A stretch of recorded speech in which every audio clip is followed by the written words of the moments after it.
Good morning, friends. I hope your day is off to a good start. It's really hot here again in Boulder today.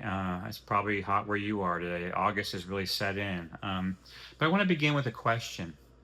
What if what you've been longing for, what you've been thirsting for, is already here and you've simply forgotten where to find it or even where to look for it?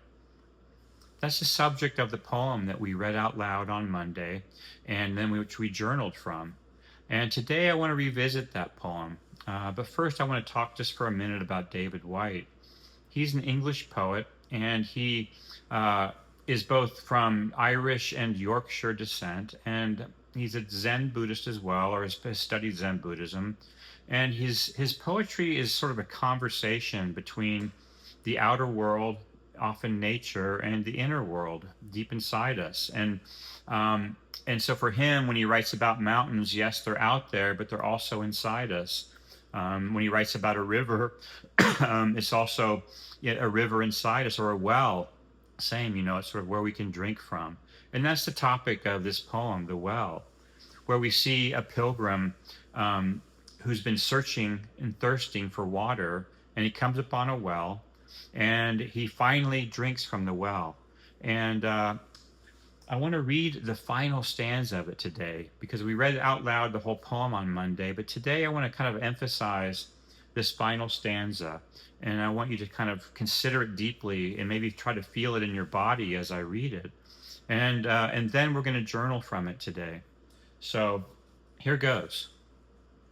No, the miracle had already happened when you stood up, shook off the dust, and walked along the road from the well, out of the desert toward the mountain, as if already home again, as if you deserved what you loved all along, as if just remembering the taste of that clear, cool spring could lift up your face and set you free.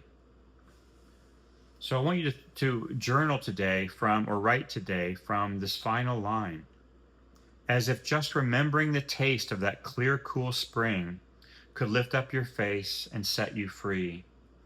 And maybe that will take you to a specific place where you drank from a well or a river, or maybe it's going to take you inside to a time when you felt yourself deeply at home with yourself, a sense of belonging, and a sense of being okay with the world and with your own mind and heart. Um, I want to talk for just another minute here before we go about on Thursdays. So on Tuesdays we do the, I'm sorry, on Mondays we do the journaling. And then Thursdays we're going to journal a little bit more, but then I'm going to offer just a little bit of a tip for maybe how to turn what you've done, what you've written this week into a story. I'm a big believer in the power of story, and I believe stories are magic. When you present an experience in a story, it puts people into a trance when you do it well. And it's sort of like there's no spreadsheet, there's no amount of spaces on a spreadsheet that can contain all the information that we get from a story and how we can experience a piece of your life with you. It truly is a piece of magic. It's magic. So, my little tip for today is to focus on writing with some sensory experience, some sensory information. So this weekend, if you try to, turn what you've written into a story, just make a little extra effort to add, the five senses, sight, sound, smell, taste and feel. And you might even, if you like, include, your own internal thinking or monologue as a sixth sense. Sometimes I think of it that way too. And I want you just to start with just some small event and lead up into taking a drink from the well, whether it's out there or inside you. Have it rise to some little bit of a climax, and then on the other side, maybe reflect a little bit. So I'm going to pause there. I don't want to over teach you today, but just wanted to gently remind you that you can always turn your writing into a story. And over time, we'll be sharing more about how to do that.